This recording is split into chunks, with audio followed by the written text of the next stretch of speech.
kinds of bubbles are going to burst. I thought I was reading what I was writing.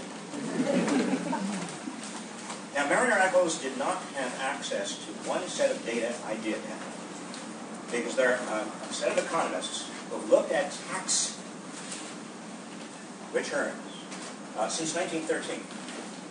And they actually, because tax returns are very accurate ways of telling, unless people are lying, and some people do lie, but basically quite accurate ways of telling about income and wealth and who has what, particularly income. This set of economists ran the numbers and found, as I said, that in 2007 you had a huge peak in terms of the top 1%, 23.5% of total national income, and before that. But they also found there was another peak in the 20th century, when the top 1% had 23.5% of national income. And it was 1928. You follow the logic. Now, I'm not suggesting a direct, necessary relationship between that kind of income concentration and crashes. I'm just suggesting that there is certainly something going on. Now, the big difference between the Great Recession and the Great Depression is that in the Great Recession, we learned one of the two lessons that we should have learned from the Great Depression. We learned one of them. We didn't learn both. One of them we learned is that if the economy is on the edge of a financial precipice, what the government needs to do is flood the economy with money. Liquidity, it's called. So that you avoid runs on banks, so that you actually keep the whole system going, at least temporarily, financially. An important lesson. Franklin D. Roosevelt didn't know it. But the second lesson we forgot. And the second lesson, in some senses, is more important. And that is, when so much money accumulates at the top, you've got to reorganize your economy, the structure of society, to allow more people and a higher percent of the population to partake of the benefits of economic growth. Otherwise, you will never really get out of the doldrums. And Franklin D. Roosevelt, in terms of Social Security and a minimum wage and a 40-hour work week and all of the other, the Wagner Act that permitted, in fact, encouraged the organization of unions. Before the Wagner Act of 1935, you were not allowed to unionize in this country. And then even after the war, not Roosevelt, but we had the GI Bill, and we had a huge expansion of public higher education, and we had under Dwight D. Eisenhower the highway building program that we all depend on, the National Defense Highway Act. But something else, also a progressive tax system. Started under Roosevelt, became much more progressive. And under Dwight Eisenhower, nobody has ever suggested that General and then President Dwight Eisenhower was a radical. And yet, Republican Dwight Eisenhower presided over it. In fact, he insisted on a marginal income tax rate for people at the top, 91%. I mean, I was in Washington this morning and yesterday, and I was blogging my book, but I was also talking to some old friends on the Hill and elsewhere. And the big fight in Washington right now, as you know, is whether to extend the Bush tax cuts for the top 2%. And if you don't extend the Bush tax cuts for the top 2%, Republicans say, all hell is going to break loose. The economy is going to collapse. But wait a minute. If you don't extend the Bush tax cuts for the top 2%, it means, at the worst, they go back to the Clinton marginal income tax of 39%, which, as far as I recall, the Clinton economy was pretty damn good. In fact, I was labor secretary through part of that time, and during the post-Clinton years, 22 million net new jobs were created, and inequality actually shrank for the first time in the last 30 years. The supply-side economists who dominate a lot of discussion, they say that the Bush tax cut of 2001 and 2003 were critically important. Why were they important? I press these economists, I go on to shows like Larry Kudlow's show and others, and I get into these debates. By the way, sometimes in these debates, when we go to the station break, I try to be very composed, and I try to be reasonable. And we go to station break, and the producer will say in my ear, "Be angrier." Be angrier. Yes, because people are, they're surfing through the channels, and when they stop when they see somebody, a real angry progress like me. And I said, "Well, I don't want to be angry." "Well, it would be helpful if you were angry." And I lost my temper. But the supply side orthodoxy says, essentially, that those Bush tax cuts trickled down, and they created a lot of jobs, and they improved living standards. No, just the opposite. The Bush tax cuts did not trickle down. During the Bush years, how many jobs? Remember, during the Clinton years, 22 million net new jobs. During the Bush years, 4 million net new jobs. During the Clinton years, the median wage started finally to go up a little bit. During the Bush years, the median wage dropped between 2001 and 2007. We extend those Bush tax cuts for even 1 year to the top 2%. That means $36 billion that we cannot use, for example, for hiring teachers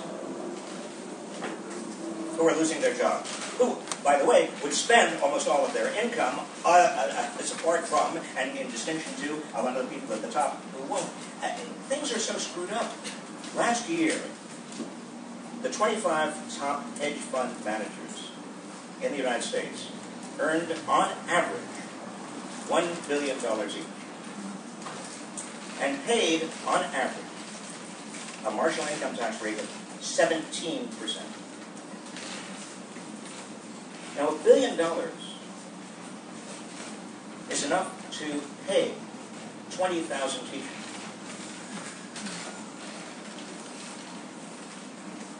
We're talking about an extraordinary misalignment and imbalance that has happened. Why did it happen? I want to just talk about two things. Why it happened, and then what we do about it. Why did it happen? Why did it happen in 1928, leading up to 1928? Why did it happen again, leading up to 2007? Well, it happened in both instances, partly because of huge structural changes driven by technology. Leading up to 1928, you had the advent of new high-volume, standardized mass production technologies, new mass production machinery, a lot of inventions that allowed economies of scale such as we had never seen in this country, beginning with Henry Ford's assembly line. Now, I'll get back to Henry Ford in a moment. He's a very interesting and important character in all of this. But that meant that the owners of these huge production systems and the major investors in these production systems did better and better and better. There were no labor unions. There was no way for average people to recoup any of this. Henry Ford is interesting because he was the exception to the rule. In 1914, he gave his workers $5 a day. Well, 3 times, doesn't sound like very much, does it? But that was 3 times what the typical worker was earning then. The Wall Street Journal accused him of being an economic criminal. But Henry Ford was smart. He said, look, if I pay them $5 a day, they are not just workers, they're also consumers. And if they, as consumers, get enough money, they can turn around and buy Model T Fords.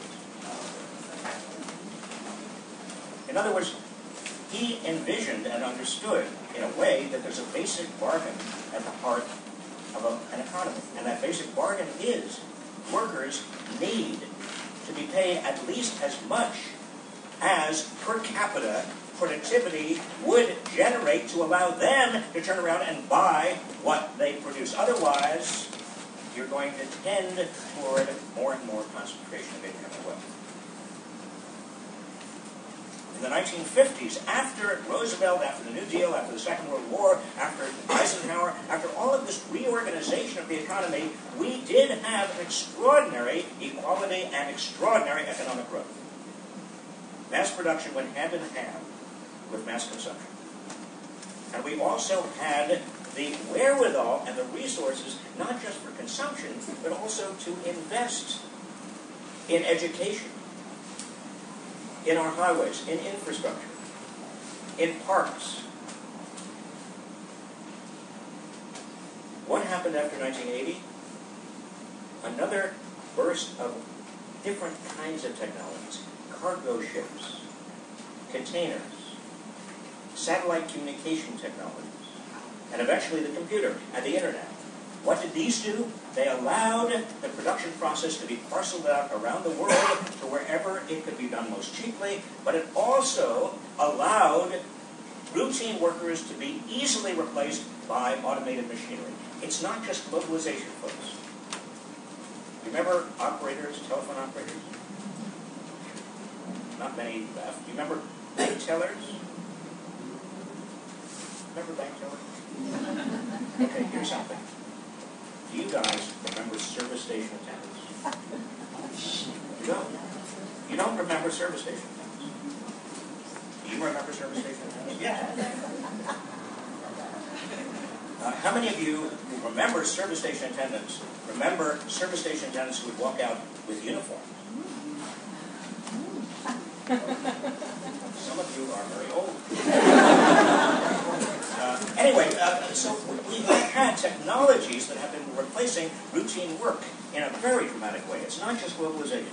But the net result of all of this is that if you're well-educated, if you're well-positioned, if you're well-connected, you have been able to do very well. If you're not, you've been doing worse and worse and worse. But for the purposes of this book and this analysis, the amazing thing is that government, instead of embarking on public policies after 1980 that took on these market forces, that provided not only better and safer safety nets, but also invested in public higher education, allowed people to get a better education, invested in infrastructure, invested in basic research and development, countered all of the market tendencies that were driving people away, raised the marginal income tax on the wealthy. Instead of doing all of that, we did the reverse. We deregulated, we privatized. We reduced marginal taxes dramatically. We took regulations off of Wall Street. We got rid of the Glass-Steagall Act. We did all sorts of things that actually unleashed the market forces that were driving people apart. And we did very, very little to address the problem of inequality. It's even amazing to me today. I was Secretary of Labor at a time when all of this was starting to be clear. It was just starting to be clear.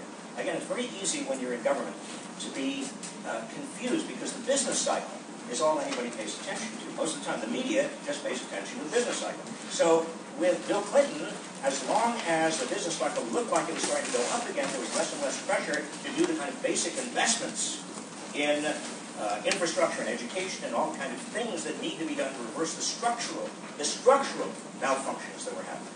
And politicians get reelected if things are going well.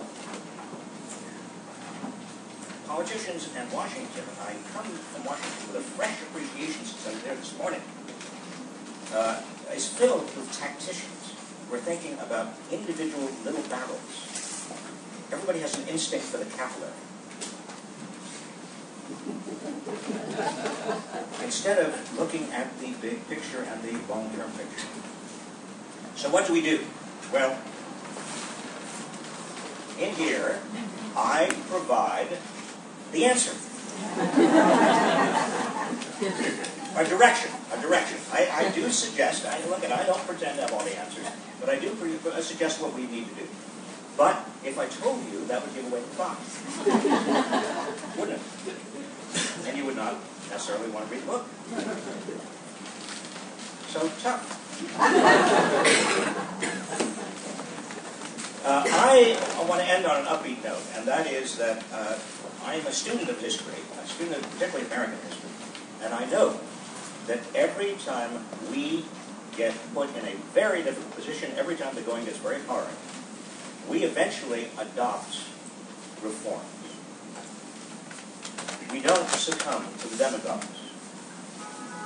When things get very tough, there is usually a choice we have to make. It was in the 30s. It was also in some ways in the 50s and 60s. It certainly was in the 1910s.